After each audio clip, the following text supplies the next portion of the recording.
Welcome to another episode of Pitch Cafe podcast, a place where talent meets coffee. It has been a fun journey so far hosting the Pitch Cafe show where we had startup founders in a fun roasting session with investors. But today's podcast is like none other. We are actually talking to a founder who has raised money for two successful startups, and he is in the security space, which is quite hot. He has a very interesting projection about where data security startups are headed to. The most interesting part for me while talking to Vishal, who is the founder of Seclore, was that both his startups came out of IIT Bombay Labs. We underestimate what students can achieve in a research lab in the university. Many students are not completing their degrees because they have this startup fad.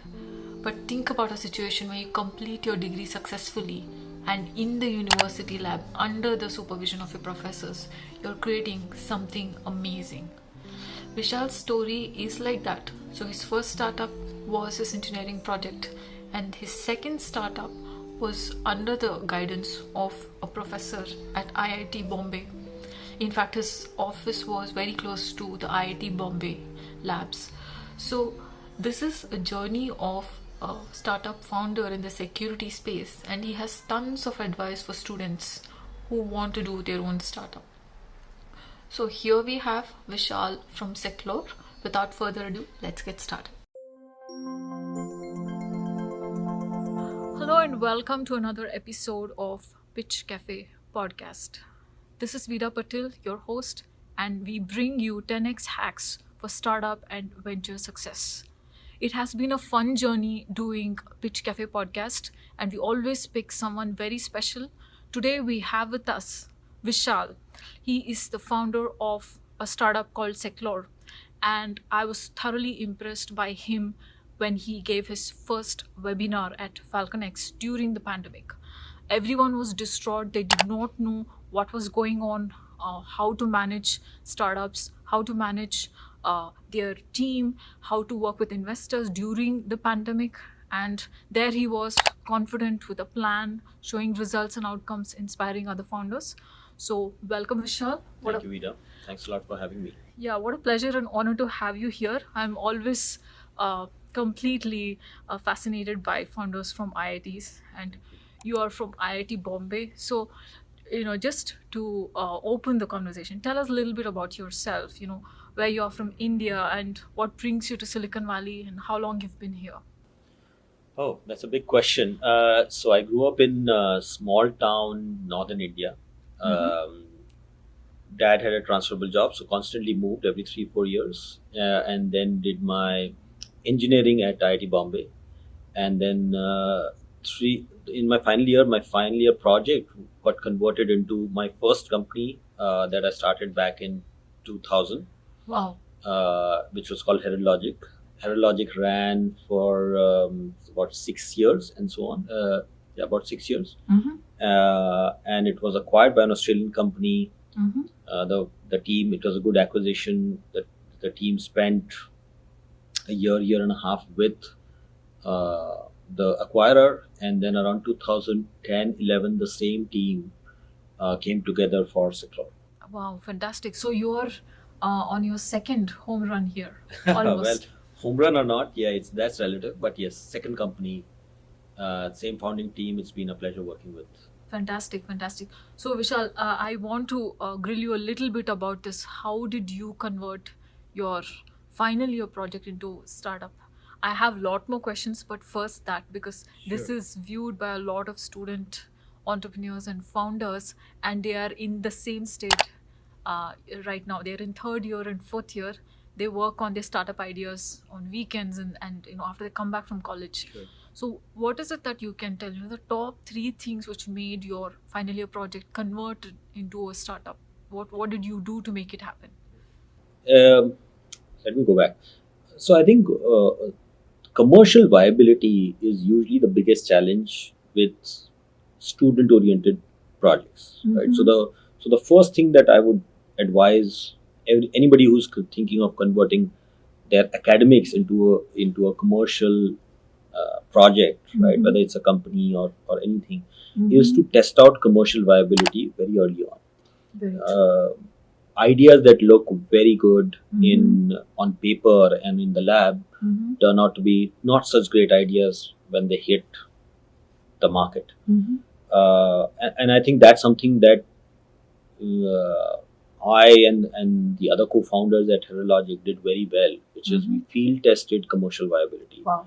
It was a very good idea on paper, and then it turned out to be a very good idea for when we went out and talked to businesses and potential customers, and we pivoted. We originally had one application of the technology which we thought was the best application, and then when we field tested that idea, we realized that the original application was not perhaps the best application, and this other thing, and I'll not get into the details, but essentially we were trying to sell to regular enterprises, and then we figured out that it's a better idea to sell and position this technology to financial services companies, which is where we found the most success in the 5-6 years that the company ran.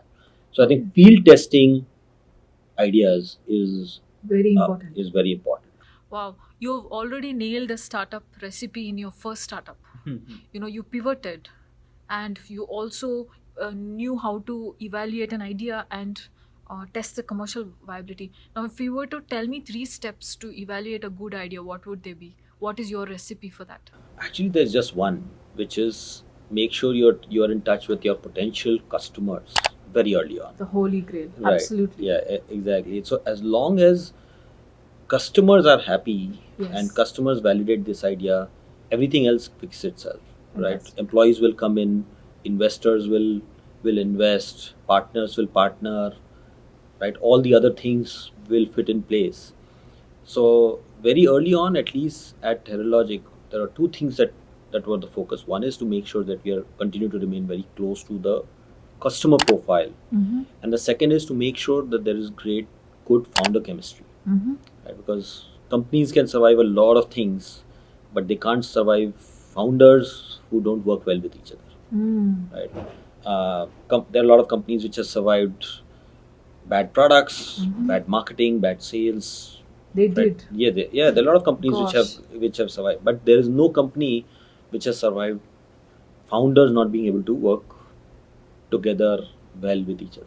So you mean founding team? Because Founding teams, you were yeah. the main founder of HeroLogic, or you had co-founders? No, there were 3 founders Wow. to the company, and we just made sure that the 3 founders we established good working relationships, good role definitions. How do you do right? that? How do you establish good working?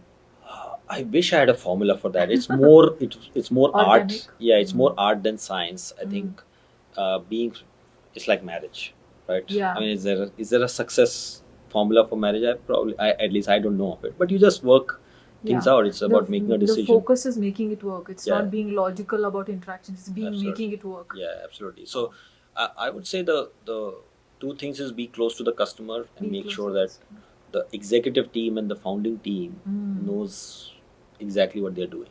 Wow. So that whole communication you set up. Yeah. Okay. I can't wait to start about Seclore. Already I'm getting so many lessons from Herald Logic. So let's move. Yeah, so let's move on to your journey at Seclore. I can clearly see why Seclore is succeeding, because you've nailed all these fundamentals of founding a successful startup. But tell us about Seclore. Why did you start Seclore and what Seclore is all about? So Seclore started, commercial operations for Seclore started around 2012-13 time frame. Before that, it was a university project. So incidentally, Seclore was also a university project. And which university was this? IIT Bombay. Yeah. So it was You Seclore. did 2 projects. Yeah. So, no. So I'll go back and correct that. So Seclore was not my university project, but I was involved early on in that in the university project at IIT Bombay. That is. So Seclore really started commercial operations in 2000. I want to say 2010 end, early 2011. Before that, it was a project, and then it became a company around that time frame. The vision for the company was that we saw a big shift in the way enterprises were managing security and compliance. Right. And enterprise security and compliance was mostly focused on defining a boundary, like the whole company is a boundary, or a set of devices or networks or applications and so on were boundaries, and then you protect the boundary, right? It's like if you want to protect the kid, Yes. you set up walls around the house. Right. But what we realized was that the assets, right, the children and the valuables for an enterprise were constantly moving outside of that boundary. Your kids were going to school, and they were going to soccer practice, and they were going to chess and so on, It's getting and they wider. and they needed protection outside of the four walls of the house. Right. And independent of how much security you set up in the house, if the main objective of what you're protecting is going outside, then Yes. it doesn't matter how much you invest in protecting your house, Correct. right? And we saw that trend back in 2011 because enterprises were relying more and more on people bringing in their phones and devices into work. A lot of information being shared with external agencies, a lot of information. Enterprise cloud was still an early phenomena back then, but of course now it's mainstream. So we saw all these patterns, and we figured that there has to be a different way that enterprise security needs to evolve, Right. outside of setting up boundaries and walls and so on. Awesome. So, I want to dig a little deeper on this. Sure. Can you tell me a little bit about the evolution of security itself, and then we can come back to Seclore and talk about the why of Seclore. Yeah. I'm happy to do that. So enterprise security, information security, that is, Information security. yeah, has evolved mostly around defined boundaries and perimeters. Right. So typically the first security technologies that we all encounter are antivirus systems, right, which everybody knows about, the Sure. dominant antivirus systems. And then as we move to schools and universities and maybe the workplace, we get exposed to more and more security systems like identities and firewalls and, Yes. and so on, which protect us from the bad guys. But all of these security systems have one thing in common, which is that they will define a boundary where that security system will be effective. Right. So for example, an antivirus system says, I'm going to be effective in this particular device that I'm working on. Right. A firewall system will say, I'll protect this network that I'm that is on the left hand side. Similarly, there are application security systems, there are identity security systems. All of these security systems define a boundary within which they are effective. Right. Now the challenge here is that fast forward to 2021, which is where we are right now, moving to 2022 pretty quickly. The real asset that enterprises want to protect is data. And data is going across all of these boundaries. Data is going outside of devices, outside of applications, outside of networks, and so on. And therefore, the traditional tenets of security are not applicable anymore. Right. That's a major shift. Yeah, that's a major shift. And enterprises are getting into a phase of what we call the data chase, right? So they are chasing, and going back to the earlier analogy of kids in the house, they are being forced to chase their kids as the kids go to the school and they go to the swimming pool and they go to the soccer practice and they're driving around and so on. Enterprises are forced to chase data as it moves around, and that's an impossible task. I mean, there's no way an enterprise can really figure out exactly everywhere the data goes. Wait, correct me if I'm wrong. Can we say that information is moving to the edge? And It's actually everywhere.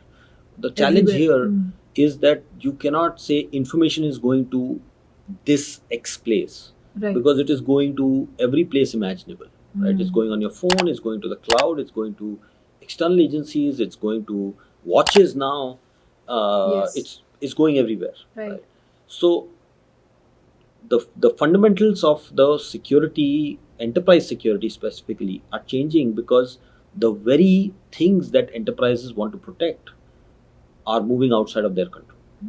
And therefore, going back to the child and house analogy, the only way to protect the child is to make the child security aware. Absolutely. Right?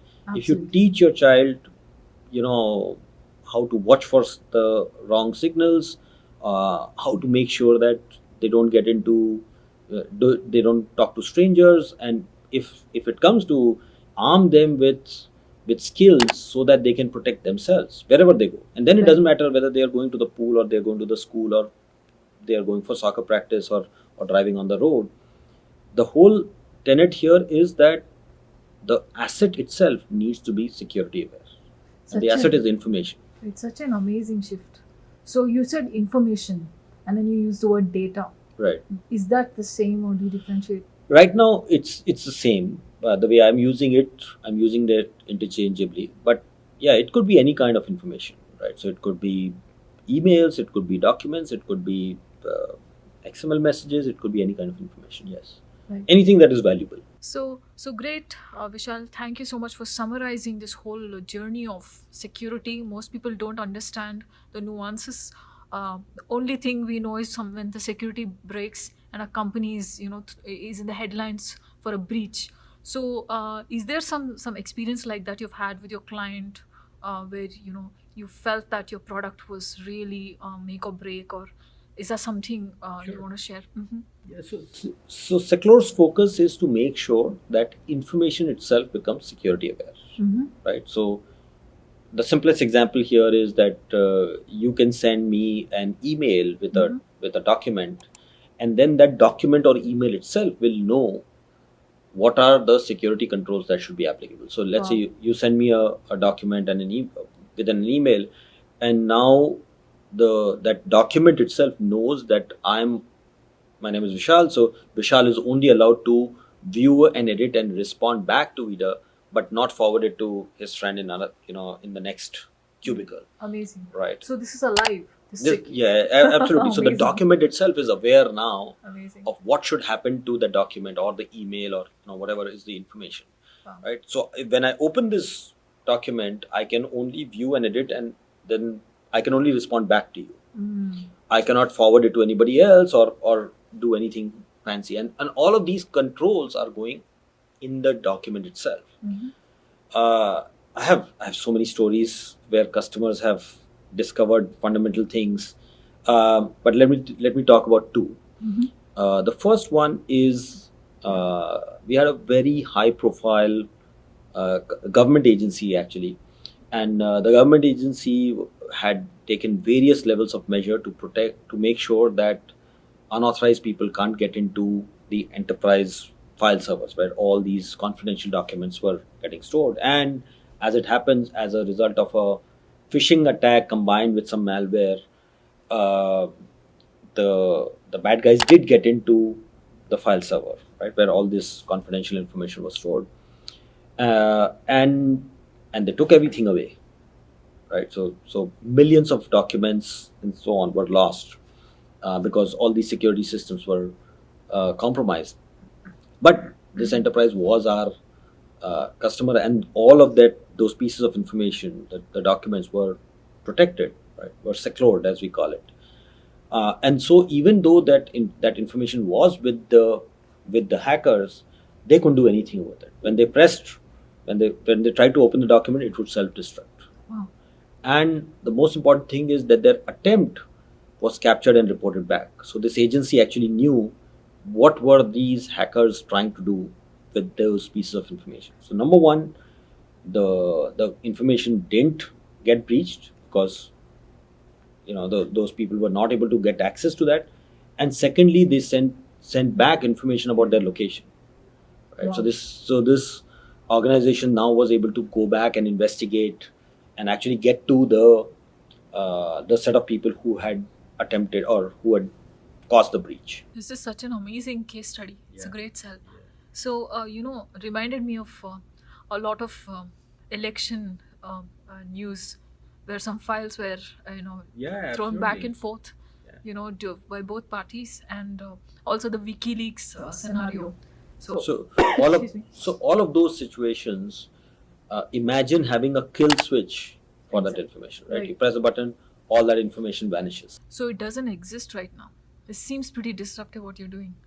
Yeah. So it is, and the kind of implications to what it means is even more, because now you can share information that you would have otherwise not shared, Mm. right? Because now you have control over that information. So maybe you would be hesitant without Seclore, you might be hesitant around sharing information about you, let's say your personal health records or your tax filings and so on. But now with Seclore, you can share it, and then if the relationship changes, or you can't or you don't trust the person anymore, you can press a button and all of this vanishes. This is very useful because, working with financial advisors, you share a lot of information. That's right. And wow, so I think it's not yet out there in the market, and what it can do if it's out in the market. So it is not really in social media networks. It's used for specific businesses, right? Yeah, so our focus has been, the company has been around for some time, and we have about 2,000 enterprises who use the technology. Large enterprises like American Express, Applied Materials, um, I don't know, General Motors, right, and so on. The large enterprises who use our technology to protect their most confidential information. Yeah, so it's been around. We've only focused on enterprises right Right. now. We don't have a offering for individuals to be able to protect their personal data. Right. Maybe that'll come a little ways down the line, but yeah, large Yeah. enterprises use Seclore very regularly. Yeah, I was thinking more on privacy of data on social media. Also, that is one stream. Another vertical is healthcare, but healthcare data is shared, and privacy matters a lot. So, Yeah, so healthcare organizations, yes. mhm. Financial services, healthcare, government and defense, manufacturing, any whether you're a drug maker or a car maker or a equipment maker, or whoever, right? As long as there is intellectual property to be Right. protected, Right. right? Seclore comes in and delivers that value. Yeah. So you're more security, not privacy. Just clarifying. That's not correct. Fully So we do, correct. yeah. That's so we do. It's a combination of what Seclore does is a combination of privacy goals that an enterprise has and security goals. Mm. So the idea here is to be able to share information without breaching security or privacy regulations. Right, right. Yeah, so it's both. So just to give a perspective to the listener, how often are security attacks happening in corporations? What is the frequency without a solution like Seclore or I'll similar give you an solution? example. I'll give you an example. So our system tracks unauthorized attempts, right? Going back to the example I was giving you earlier. So let's say you share information with me.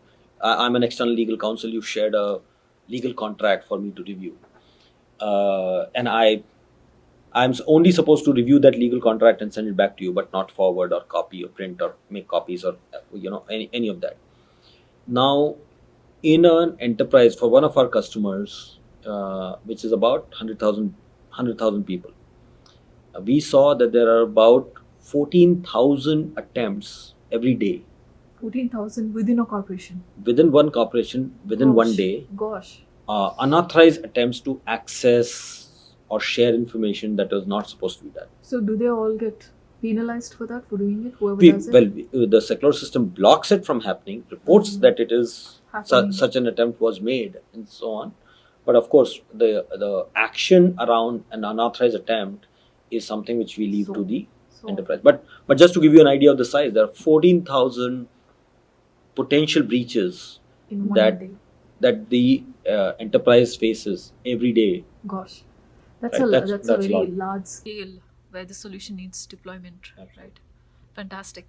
So, one of the things, I know, going back to Seclore, and during the pandemic days, the very first webinar you did, I want to go back to in time to that part of your life. Everyone was in a panic, and then you were discussing how you're getting your act together with your startup. You said focus on the customer and pivot accordingly. So what did Seclore do to survive the pandemic? What was it like when the pandemic hit, and what happened after that? Just curious. We were in a good spot. Now that I look back, last 1.5 years, the pandemic, even though it's been terrible for the world at large, for the company, for Seclore, and the business that we are in, it's been fabulous. So the uncertainty for us around customers, what are they going to do, whether our product is going to be relevant, and Right. so on, all of that lasted maybe 4 months. So this was in between Jan and April of 2020. we started seeing the effects only by March. So By I would say March. March through June. March through June, yeah. Yeah. So that was the time when there was uncertainty because enterprise was still figuring out what they needed to do, how do they adjust to the new reality, and so on. But starting the middle of last year, which is give or take June or July of last year, we saw a big upswing in enterprises and the value that they associated to what we do. Because people working from home, enterprise data was going to the cloud and so on. And in this situation, we having the capability to protect Yes. information itself Yes. and then let it go wherever it wants to go Yeah. was the only option for a lot of enterprises. So for us, that period of uncertainty was very short, 4 months, Right. and so. But it was a period of uncertainty. We didn't know where, which way the world was going around the, March April time frame of 2020. So, how did you manage your sales and marketing team? Were there layoffs, or how did you be financially disciplined during that time? Because I feel startups were all, hovering up. They were just getting their act together. What did you do? What was it for Seclore like? I think two things we did is one is we made sure that there was a lot of internal as well as customer communication. Right. Right. Yes. We made sure that we are talking to the customers, figuring out what they are doing, how their priorities are shifting. Security itself, in some cases, was taking second priority over just getting people set up to work from home and so on.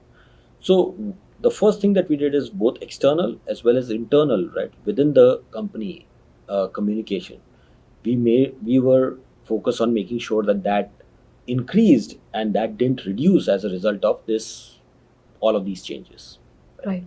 So that was one. And the second thing here is that we made sure that in this period of uncertainty, the company changed its direction, its products, its sales operations, and so on fast.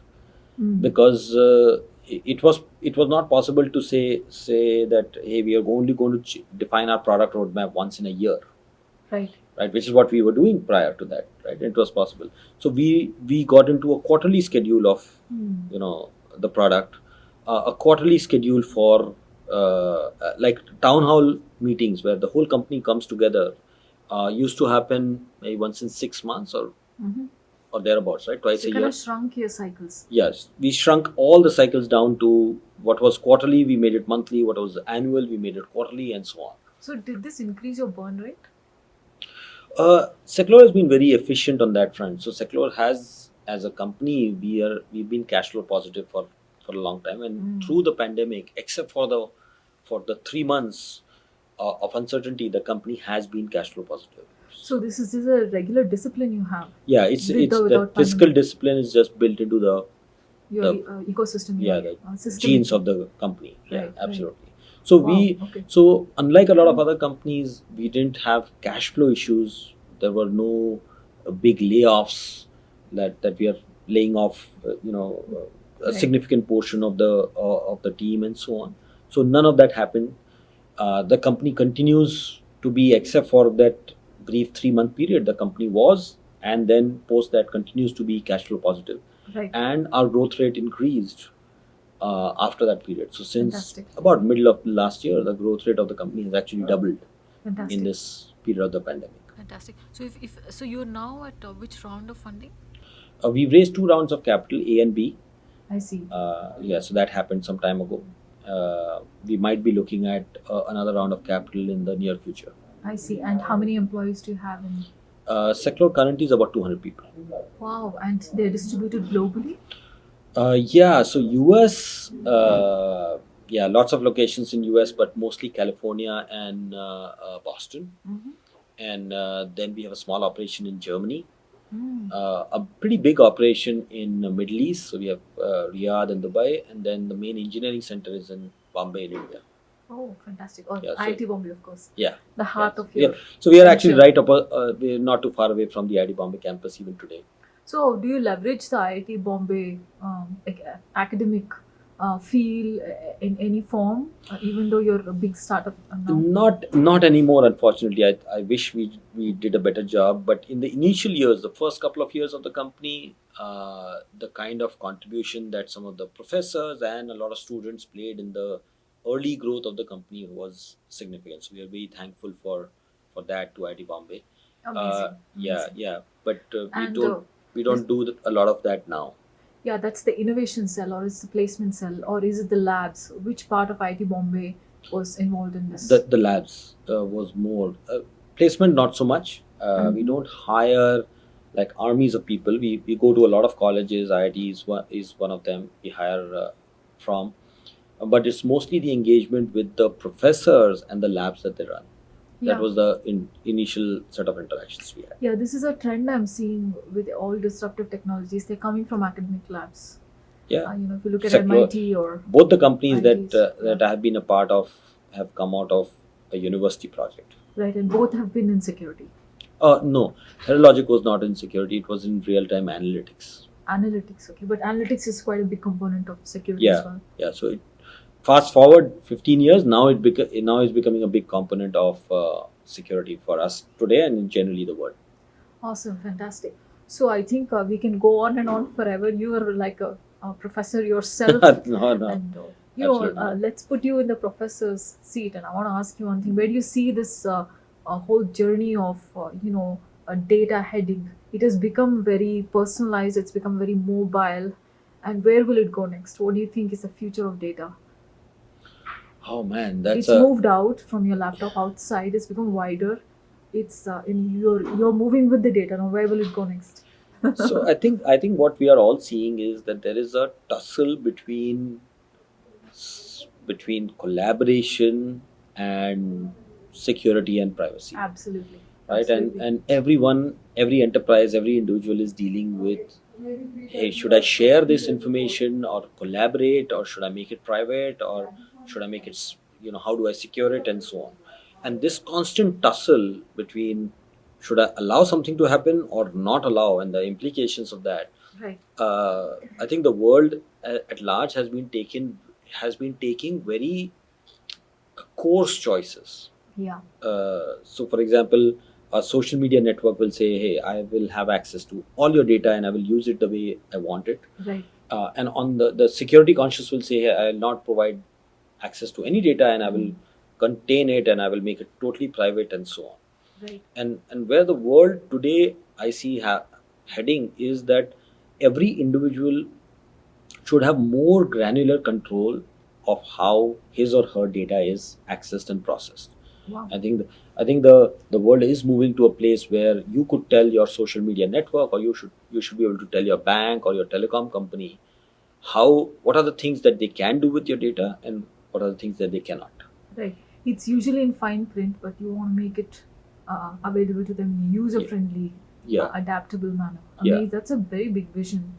So, do you think that is the future of decentralized internet, or the blockchain driven internet? It's a lot of things which will have to come together to achieve this objective, right? If you need to be in control of your information across the bank and the telecom company and the social network and your communication systems that you use, a lot of these technologies, from blockchain that you mentioned, putting things on the ledger, to telecom infrastructure and so on, a lot of things will have to come together to make this vision happen. But to me, there is no other way. This is the only way that the data handling, especially personal data handling of the future, will look like. Fantastic. So, such an amazing conversation with you, Vishal. I wish I could go on forever, but one last message for the youth entrepreneurs or the youth of today, as a startup founder. What is it that you want to tell them? One takeaway. Yeah. So what I see here is that there are a lot of distractions that are happening. Companies are getting capitalized. Teams are coming together. There are large companies entering spaces, new spaces, and so on. For the people who are thinking of starting up on their own, I would once again say that stay focused on your potential consumer or potential customer, and if that problem is fixed, every other problem will get fixed on its own, right? So don't spend too much time on other distractions like partnerships or investments, or there are other things. All of these things will fall together if you have the eyes and ears and attention of your customers. Thank you so much, Vishal, for such an amazing conversation. I'm sure we'll have a lot of founders in the security space, and many entrepreneurs will be inspired by a big vision. Security and privacy cannot be ignored. We are in a data-driven world, and we need more leaders and influencers like Vishal out there. And such an amazing journey from IIT Bombay Labs. Can you believe what students can do in the lab and what can happen in the future by students who are graduating and thinking about these life-changing and society-changing theories, sitting and conceptualizing. That is the most unique thing about Vishal's conversation today. Both his startups came out of IIT Bombay Labs, and thank you so much for this amazing story. And all of you stay inspired until the next episode. Ciao. Thank you so much.